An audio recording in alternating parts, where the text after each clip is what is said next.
જય શ્રી કૃષ્ણ મિત્રો, વાલા આદરણીય સ્નેહીજનો, ઓમ નમઃ ભગવતે વાસુદેવાય નમઃ. મિત્રો, તમને ખબર જ હશે ને કે હવે આ 3 વર્ષ પૂરા થયા એટલે અધિક માસ એટલે કે આપણો વાલો પાવન પવિત્ર એવો પુરુષોત્તમ માસ આવી ગયો છે. અને એ અધિક માસની અંદર પુરુષોત્તમ માસની અંદર તન મન ધનથી કરેલી ભક્તિ સેવા જપ તપ અનેક ગણું ફળ આપશે.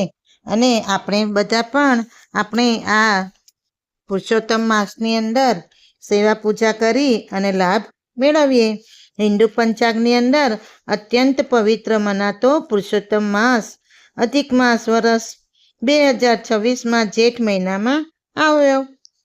ચાંદ્રમાસ અને સૂર્યવર્ષ વચ્ચેનો જે તફાવત હોય એને સંતુલિત કરવા માટે દર 3 વર્ષે એક વધારાનો મહિનો ઉમેરવામાં આવે છે. તમને ખબર જ હશે ને કે અમુક વાર અમુક તિથિ ઓછી હોય, અમુક તિથિ વધારે હોય.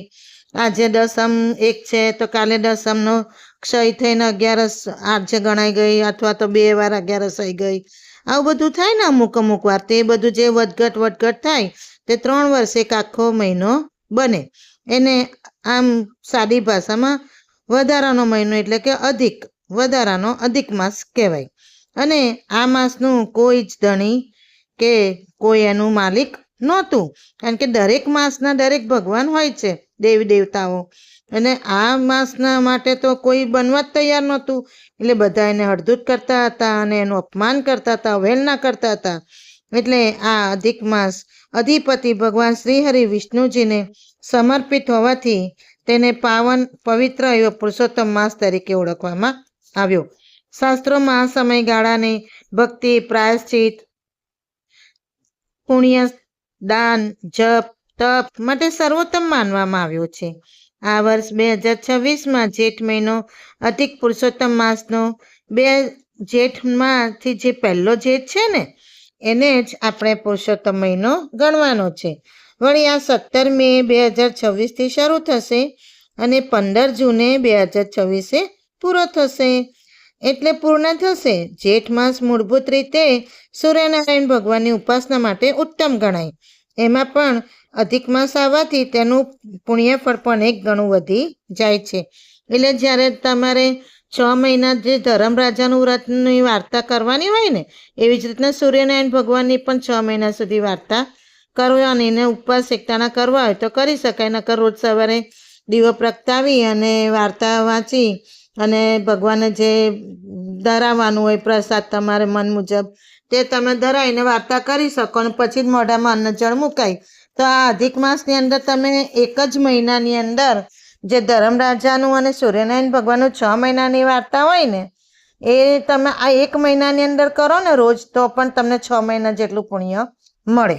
એટલે આ મહિનો તો આજ તો જેઠ મહિનો પાછો, એટલે જેઠ મહિનામાં તો સૂર્યનારાયણ ભગવાનનો અધિપતિ એના થાય. એટલે સૂર્યનારાયણનું જે વ્રત આવે તે કરીએ તો આપણાને ઉત્તમ ફળ મળી જાય. જ્યારે શાસ્ત્રોક્ત કથા પ્રમાણે અધિક માસને કોઈ દેવ દેવતાએ સ્વીકાર્યો નહીં, ત્યારે તે વ્યતીત થઈ ગયો અને શ્રી હરિ ભગવાન શ્રી વિષ્ણુને શરણે ગયો. અને શરણાગત વત્સલ શ્રી હરિ એની પર કૃપા વરસાવી અને પોતાનું નામ પરમ પવિત્ર, દુઃખ નિવારણ, કષ્ટ નિવારણ, ભવસાગર પાર ઉતારનાર એવું પુરુષોત્તમ માસ નામ આપ્યું. અને શાસ્ત્રોના જણાવ્યા અનુસાર જ આ માસનું નામ જ પુરુષોત્તમ માસ અધિક માસ હોવાથી દાન, જપ તપ, એકટાણું, ઉપવાસ, દાણા પારણા જે પણ તમને થઈ શકે તે તમે કરી શકો. અથવા તો ના થઈ શકે અને અશક્તિ હોય કે બીમારી કે કોઈ પણ કારણસર તમારાથી ઉપવાસ એકટાણા ના થાય કે દાણા પારણા ના થાય તો બપોરે જમતી વખતે મૌન રાખવાનું, તો પણ તમને એનું ફળ મળે છે. તન મન ધનથી નાનામાં નાનું કરેલું દાન કાર્ય પણ જો તમે સાચા હૃદયપૂર્વક કર્યું હોય, સાત્વિક નિસ્વાર્થ ભાવે કર્યું હોય તો તેનું ફળ અવશ્ય ભગવાન આપે જ છે. એવા આ પુરુષોત્તમ માસનું માતમ હું તમને જ્યારે એનું વારો આવશે, એટલે કે જ્યારે એનું છે તે અધ્યાયની અંદર જ્યારે એનો એ થશે ત્યારે હું તમને ફરી પાછી કહીશ. અત્યારે તો ખાલી આ ટૂંકમાં આટલી થોડી સમજૂતી આપી છે. તો હવે આપણે અધ્યાય પહેલો સાંભળીએ.